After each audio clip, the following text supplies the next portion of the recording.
Selamat malam, selamat datang di dalam Oase. Sebuah momen untuk setiap dari kita dapat rest, istirahat, dan mengalami refresh kebaruan di dalam keseharian kita. Oase hari ini memasuki episode yang ke-248.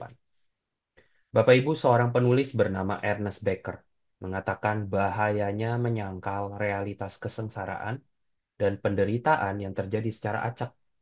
Kita menghindari bicara tentang penderitaan, seolah itu sebuah hukuman dari Tuhan, atau itu adalah akibat dari dosa. Tentu saja ada konteks seperti itu, namun banyak pula yang tidak. Kenyataannya kita semua mengalami keacakan penderitaan.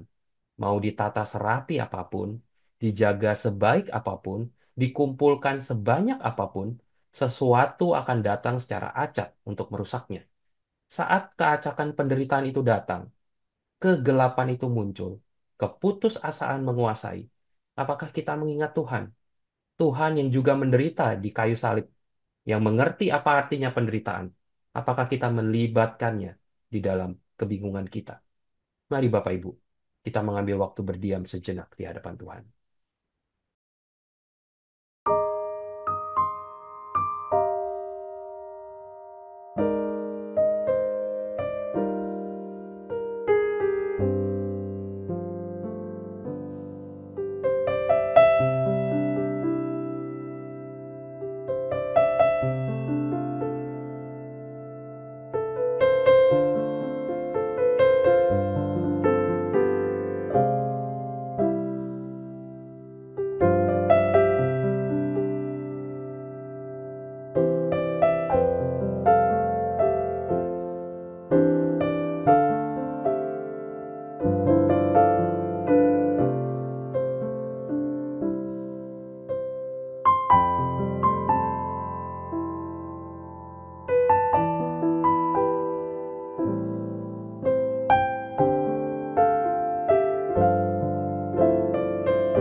Ya Tuhan, terima kasih. Malam ini kami datang untuk bertemu dengan Allah yang mengerti penderitaan. Bertemu dengan Allah yang mengerti apa artinya berkorban. Malam ini kami mau berlutut mendekat kepada Engkau. Terima kasih ya Tuhan. Hanya di dalam nama Tuhan Yesus kami berdoa. Amin. Selamat malam Bapak Ibu yang terkasih di dalam Tuhan, dimanapun Bapak Ibu berada pada malam hari ini. Mari Bapak Ibu saya mengajak kita merenungkan satu bagian firman Tuhan dari kitab Ayub pasal yang ke-42. Kitab Ayub pasal yang ke-42 ayat 1 sampai yang ke-6. Kita akan merenungkan sebuah tema God in our darkness, Tuhan di tengah kegelapan kita. Kitab Ayub pasal 42 ayat 1 sampai ke-6. Demikianlah firman Tuhan. Lalu jawab Ayub kepada Tuhan, "Aku tahu bahwa engkau sanggup melakukan segala sesuatu, dan tidak ada rencanamu yang gagal. Engkau bertanya, siapakah dia yang menyelubungi rancanganku tanpa pengetahuan? Itulah sebabnya tanpa pengertian, aku telah bercerita tentang hal-hal yang terlalu ajaib bagiku dan yang tidak ku ketahui. Firmanmu dengarlah, akulah yang akan berfirman. Aku akan menanyai engkau supaya engkau memberitahu aku. Hanya dari kata orang saja aku mendengar tentang engkau, tetapi sekarang mataku sendiri memandang engkau. Oleh sebab itu aku mencabut perkataanku dan dengan menyesal aku duduk dalam debu dan abu." Demikian jauh pembacaan firman Tuhan. Bapak Ibu, beberapa minggu yang lalu saya melihat sebuah berita yang mengabarkan sebuah kejadian yang menggemparkan di negara Korea Selatan. Nah, pada tanggal 10 Februari yang lalu, seorang anak perempuan berusia 7 tahun bernama Kim Hanel mati dibunuh di sekolahnya sendiri. Nah, yang membuat peristiwa ini sangat gempar adalah karena ternyata pelakunya adalah salah seorang gurunya sendiri di sekolah yang sama. Namun yang lebih mengejutkan lagi adalah alasannya, Bapak Ibu. Mengapa gurunya itu diberitakan membunuh Kim Hanel, anak berusia 7 tahun ini? Apa saudara alasannya? Apa motifnya? Alasannya tidak ada, Bapak Ibu. Jadi, guru yang menjadi pelaku pembunuhan tersebut dikatakan ternyata mempunyai gangguan kejiwaan dan ternyata memang sudah ada riwayat menyerang rekan kerjanya. Lalu hari itu menurut pengakuannya ia itu berniat untuk melakukan tindakan bunuh diri, tetapi dia ini tidak mau mati sendirian. Jadi akhirnya apa yang dia lakukan? Dia pagi itu dia pergi membeli senjata, lalu dia pergi ke sekolah seperti biasa, dan hari itu dengan sengaja dia menunggu untuk melihat siapa murid terakhir yang tinggal di sekolah. Dan itu adalah Kim Hanel, anak perempuan berusia 7 tahun ini. Dan akhirnya anak inilah yang secara acak dipilihnya menjadi korbannya. Ironisnya Bapak Ibu guru ini sendiri tidak berhasil melakukan tindakan bunuh diri yang direncanakannya karena sudah keburu ketahuan. Bapak Ibu, ketika saya mendengar berita tersebut lalu melihat video berikutnya di mana ayah dari korban ini dengan terisak-isak menangis di wawancara, hati saya itu rasanya begitu miris, Bapak Ibu. Siapa yang tidak miris mendengar berita seperti itu? Anak berusia 7 tahun, Bapak Ibu. Pagi pergi ke sekolah seperti biasa lalu tahu-tahu tidak pulang kembali. Anak ini meninggal dalam kejadian yang tampaknya begitu sia-sia untuk menjadi korban pembunuhan secara acak demikian. Mendengar berita-berita seperti ini bukankah tidak terhindarkan bagi kita untuk bertanya, why? Mengapa hal yang demikian itu harus terjadi? Nah, Bapak Ibu, kejadian seperti ini memaparkan kepada kita suatu realita, yaitu realita akan kejahatan dan penderitaan yang ada di dalam dunia kita. Banyak kejahatan, dan sebagai dampaknya banyak penderitaan yang terjadi setiap harinya. Banyak hal yang membuat kita bertanya mengapa hal-hal seperti ini terjadi. Apalagi Bapak Ibu jikalau hal tersebut terjadi kepada diri kita sendiri, keluarga, ataupun kepada orang-orang yang kita kasihi. Penyakit yang mematikan, kecelakaan, menjadi korban kejahatan, kehilangan harta benda, atau bahkan kematian dengan cara yang tiba-tiba atau mengerikan, seperti kisah Kim Hanul tadi. Ketika kita atau orang yang kita kasihi harus mengalami hal-hal yang demikian, bukankah wajar jikalau kita bertanya dan menjerit di dalam hati kita, why me? Kenapa aku mengalami hal yang seperti ini? Dan tentu Bapak Ibu itu merupakan pergumulan yang valid. Dan tentu saja pertanyaan ini kita ajukan kepada sosok yang seharusnya bisa mencegah semuanya itu terjadi, yaitu Tuhan. Kenapa aku, Tuhan?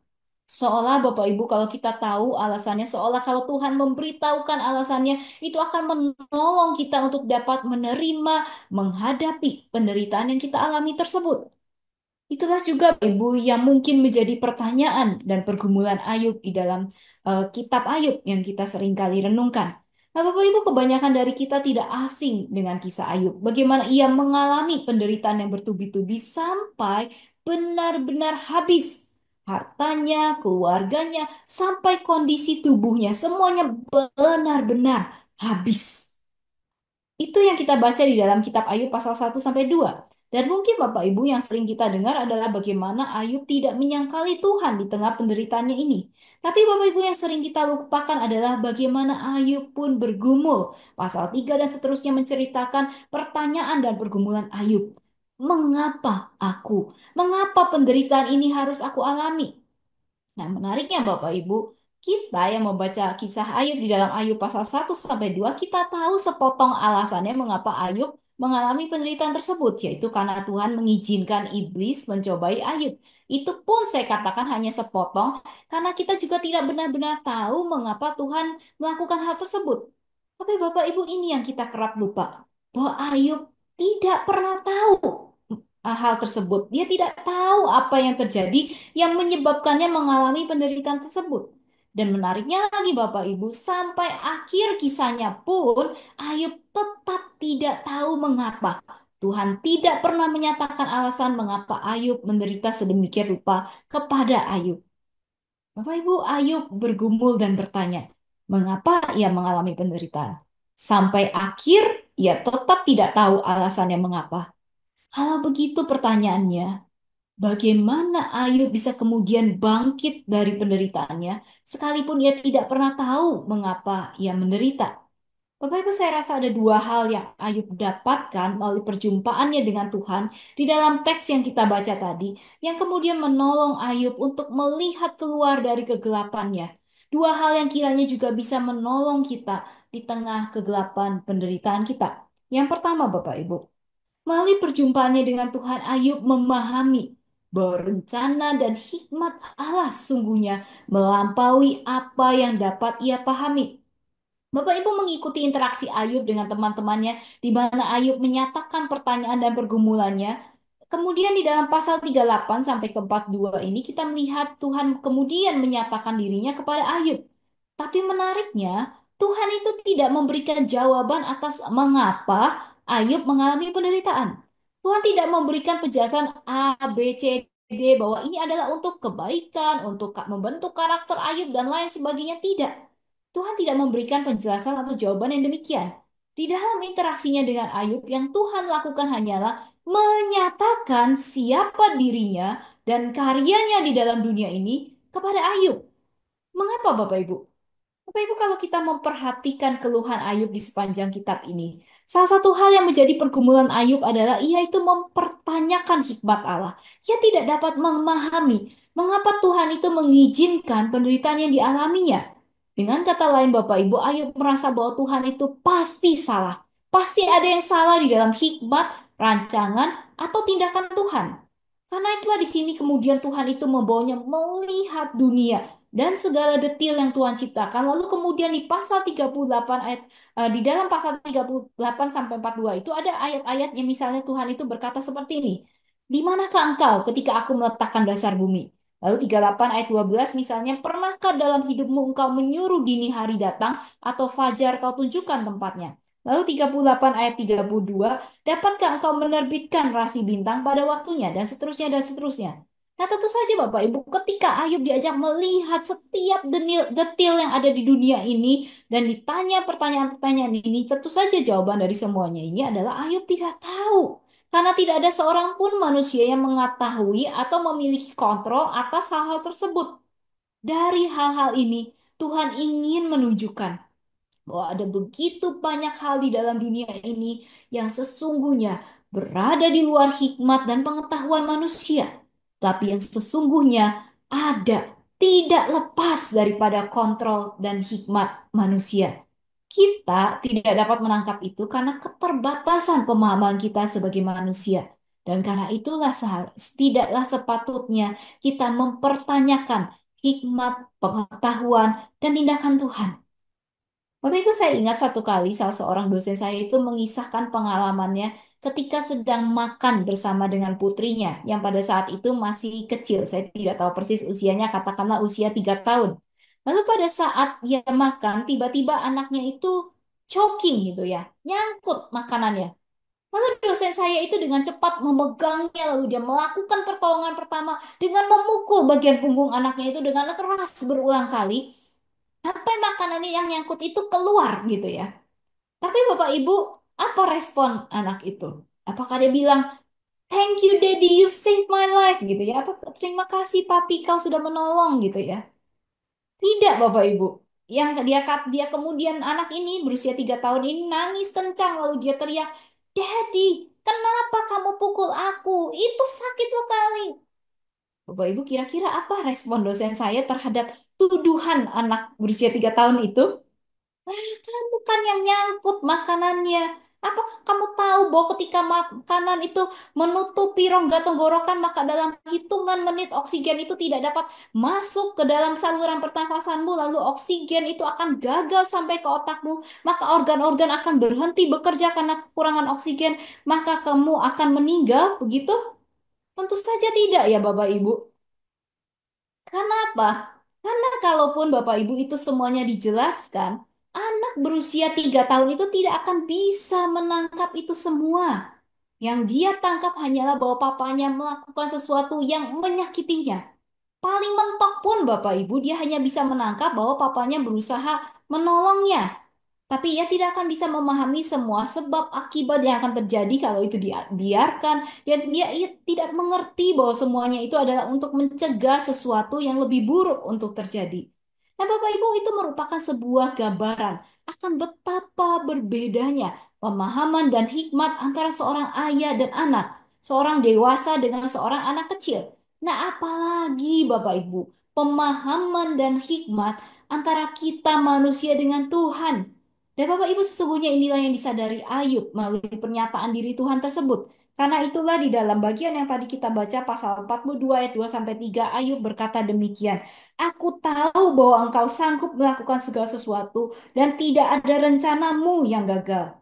Engkau bertanya siapakah dia yang menyelubungi rancanganku tanpa pengetahuan. Itulah sebabnya tanpa pengertian aku telah bercerita tentang hal-hal yang terlalu ajaib bagiku dan yang tidak ku ketahui." Bapak Ibu melalui perjumpaannya dengan Tuhan, Ayub kemudian memahami bahwa sesungguhnya rencana dan hikmat Allah melampaui apa yang dapat ia pahami. Tetapi Bapak Ibu tidak berhenti sampai di situ. Yang kedua, melalui perjumpaannya dengan Tuhan, Ayub sesungguhnya memahami bahwa Tuhan itu ada bersamanya bahkan di tengah penderitaannya. Bapak Ibu perhatikan bahwa yang berulang kali menjadi tuduhan dari teman-teman Ayub kepada Ayub adalah bahwa Ayub itu telah berdosa sehingga ia kemudian mengalami penderitaan.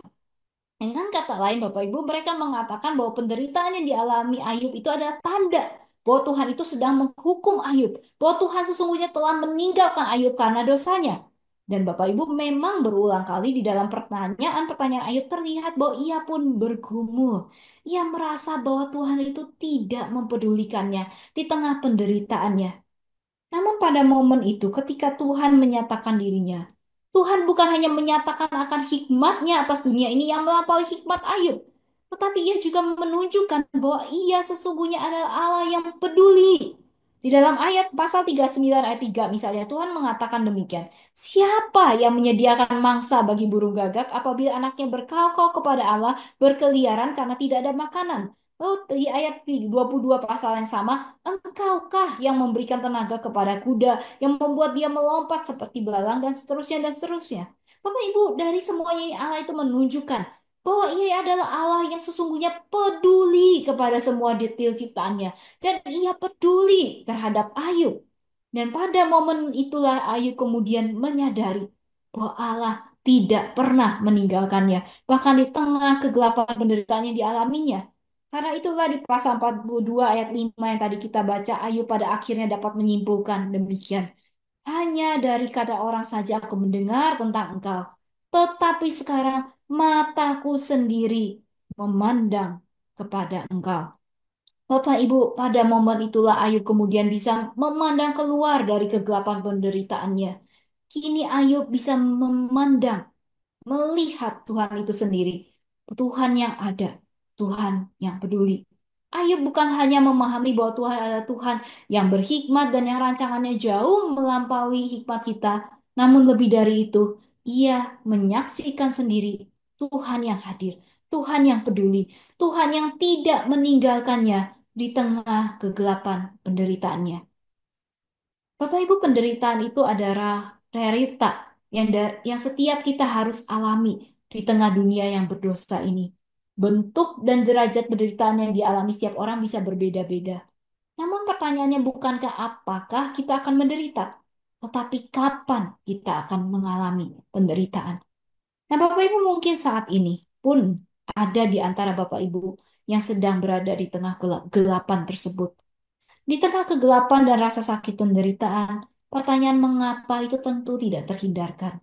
Mengapa Tuhan? Mengapa aku Tuhan? Mengapa orang yang kukasihi harus mengalami hal yang demikian? Bapak Ibu, ini merupakan pertanyaan dan pergumulan yang valid dan Tuhan pun menerima pertanyaan dan pergumulan kita. Namun Bapak Ibu, tidaklah tepat kalau kita mengharapkan jawaban atau penjelasan atas pertanyaan mengapa tersebut. Karena sesungguhnya di dalam keterbatasan kita, kita tidak akan dapat memahami sepenuhnya. Namun Tuhan memberikan sebuah jaminan kepada kita. Sebagaimana Ia menyatakannya kepada Ayub bahwa Tuhan tidak pernah salah, bahwa Tuhan tidak pernah tidak baik, bahwa Tuhan tidak pernah tidak peduli, dan Ia tetap selalu bersama dengan kita, bahkan di tengah kegelapan yang tergelap sekalipun. Nah, Bapak Ibu, pertanyaannya bagaimana kita bisa yakin akan hal ini? Apa yang menjadi jaminan kita bahwa Ia ada bersama dengan kita di tengah kegelapan penderitaan ini? Bapak Ibu, mungkin Ayub punya alasan untuk mempertanyakannya, tetapi kita seharusnya tidak. Karena apa, Bapak Ibu? Karena jaminan itu sesungguhnya telah diberikan Tuhan kepada kepenuhannya, tidak lain dan tidak bukan melalui salib Kristus. Timothy Keller itu mengatakan demikian secara tepat. Hanya kekristenan di antara sekian banyak agama-agama di dunia yang mengajarkan bahwa Tuhan datang ke dalam dunia di dalam diri Yesus Kristus untuk mengalami penderitaan dan kematian. Ya, memang kita tidak dapat mengetahui alasan mengapa Tuhan mengizinkan kejahatan dan penderitaan untuk terus berlanjut dan mengapa mereka semua terjadi begitu acak. Tetapi melalui karya Kristus kita tahu what the reason is not. Apa yang bukan menjadi alasannya. It cannot be that he does not love us. It cannot be that he does not care. Tidak mungkin alasannya adalah karena ia tidak mengasihi kita. Tidak mungkin itu karena ia tidak peduli.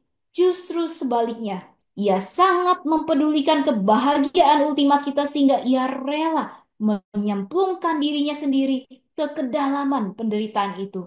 Kita tidak bisa berharap akan memahami semua maksud Tuhan, tetapi melalui salib dan Injil Yesus Kristus, kita bisa memahami kasih-Nya. Bapak Ibu, Tuhan tidak pernah salah. Tuhan peduli. Dan Tuhan tidak pernah meninggalkan kita di tengah kegelapan penderitaan kita. Dan kita bisa meyakini semuanya itu. Kita punya jaminan karena Ia sendiri dan diri Yesus Kristus telah turun ke dalam dunia ini, naik ke atas kayu salib itu, dan Ia telah menggantikan kita untuk berteriak, Eloi, Eloi, lama sabachthani. Tuhan, Tuhan, kenapa Bapakku, Bapakku, mengapa Engkau meninggalkan aku? Supaya tidak ada seorang pun dari kita yang benar-benar ditinggalkan di tengah penderitaan kita. Bapak Ibu, kita mengingat dan mengenang karya salib Kristus, kita kembali diingatkan akan betapa besarnya kasih Kristus kepada kita. Tetapi kita juga mengingat bagaimana Ia telah menang atas penderitaan dan kematian melalui kebangkitannya. Bapak Ibu, karena itu, jikalau saat ini ada di antara kita yang sedang berada di tengah kegelapan penderitaan kita, nangislah, bergumulah, berdoa, bertanyalah kepada Tuhan. Tetapi jangan ragukan kasih Tuhan. Berpeganglah kepada janjinya. Dan seperti Ayub, arahkanlah pandanganmu itu keluar dari penderitaanmu dan pandanglah salib Kristus. Karena disitulah kita mendapatkan jaminan dan keyakinan bahwa Ia kasih kepada kita, bahwa Ia peduli dan Ia telah memberikan segalanya bagi kita, bahkan masuk ke dalam kegelapan penderitaan itu untuk bisa menolong kita, untuk bisa bersama dengan kita. Bapak, Ibu, pada saat ini apapun yang menjadi kondisi pergumulan kita, mari kita melihat Dia. Dialah Tuhan yang ada bersama kita di tengah kegelapan penderitaan itu. Itulah yang dinyatakan melalui salibnya. Dan kiranya kita boleh kembali mengingat itu di dalam minggu sengsara di mana mengingat karya kasih Kristus. Biarlah itu boleh menguatkan kita kembali di tengah-tengah pergumulan, penderitaan yang masih harus kita alami selama kita berada di dunia ini. Mari kita menundukkan kepala kita berdoa. Bapak Ibu Saudara sekalian, saya tidak tahu apa yang menjadi pergumulan Bapak Ibu pada saat ini. Sekalipun mungkin saat ini kita tidak mengalami pergumulan, akan ada waktunya nanti kita mengalami pergumulan. Mungkin itu pergumulan yang berat, penderitaan yang tiba-tiba dalam derajat yang besar yang begitu menekan kehidupan kita. Apapun yang menjadi pergumulan kita, kiranya kita bisa belajar melihat Tuhan yang ada bersama kita di tengah kegelapan penderitaan itu. Ia telah memberikan dirinya di atas kayu salib itu. Ia telah menggantikan kita untuk berseru, Tuhan, Tuhan, apa Engkau meninggalkan aku? Supaya tidak ada seorang pun dari kita yang sesungguhnya ditinggalkan. Karena itu Bapak Ibu, mari kita mengingat hikmatnya, rancangannya yang tidak pernah salah. Tapi lebih daripada itu, mari kita ingat kasihnya. Ia peduli, ia tidak pernah meninggalkan kita. Ia berada bersama dengan kita, bahkan di tengah kegelapan penderitaan ini. Mari kita merenungkan kebenaran firman Tuhan. Kita berdoa.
Bapa yang di surga, kami bersyukur ya Tuhan, karena kami punya Tuhan seperti Engkau. Bukan hanya Tuhan yang penuh hikmat, yang hikmatnya melampaui segala pengetahuan dan hikmat kami, yang rancangannya tidak pernah salah, sekalipun kami tidak dapat memahaminya.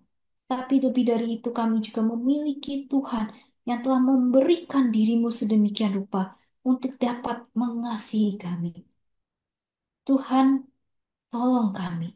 Sebagaimana Ayub seringkali di tengah rasa sakit, tengah kegelapan penderitaan kami gagal untuk memahami kasih dan rancangan Tuhan. Tuhan, tolong kami. Di tengah kegelapan yang mungkin saat ini kami alami, untuk kami boleh kembali mengarahkan pandangan kami kepada Engkau. Kau yang penuh hikmat, Kau yang tidak pernah salah, tetapi lebih daripada itu, Engkau, Yesus, adalah Tuhan yang telah turun ke dalam dunia ini dan telah naik ke atas kayu salib itu untuk kami, untuk menanggung kegelapan penderitaan kami. Dan tolong kami ya Tuhan, di tengah penderitaan kami, supaya kami boleh bergumul, tapi kami boleh mengarahkan pandangan kami kepada Tuhan yang demikian. Terima kasih ya Tuhan. Berikan kepada kami kekuatan, berikan kepada kami penghiburan, bagi kami yang sedang berada di tengah penderitaan, berikan kepada kami pengharapan. Tolong Tuhan, tolong kami. Kami lemah, tapi Roh Kudus Engkau yang kiranya menguatkan kami. Demi Kristus kami berdoa. Amin. Bapak Ibu, pelayanan Oase adalah pelayanan mingguan. Silakan mengikuti Oase melalui YouTube secara mingguan. Bapak Ibu bisa subscribe YouTube channel SMC untuk mendapatkan reminder setiap minggu malam. Demikian pelayanan Oase pada malam ini. Mari kita mengenal Allah lebih dekat hari ini dibandingkan hari kemarin. Tuhan Yesus memberkati.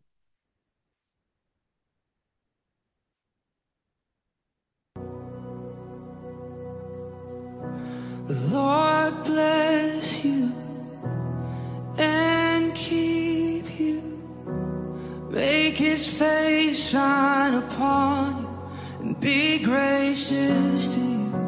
The Lord turn His face toward you and give you peace.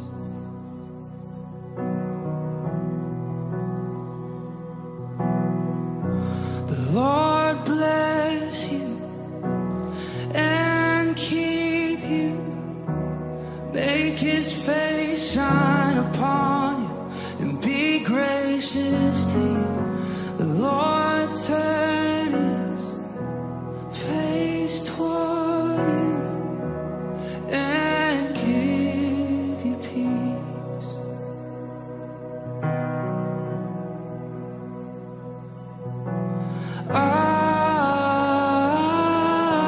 Amen. Amen. Amen. Amen.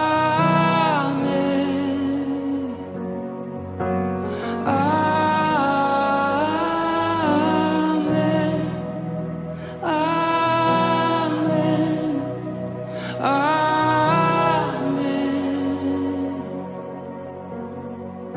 The Lord bless you and keep you. Make His face shine upon you and be gracious to you. The Lord turn His face toward you and give you peace. Yes, we receive, we agree. Amen.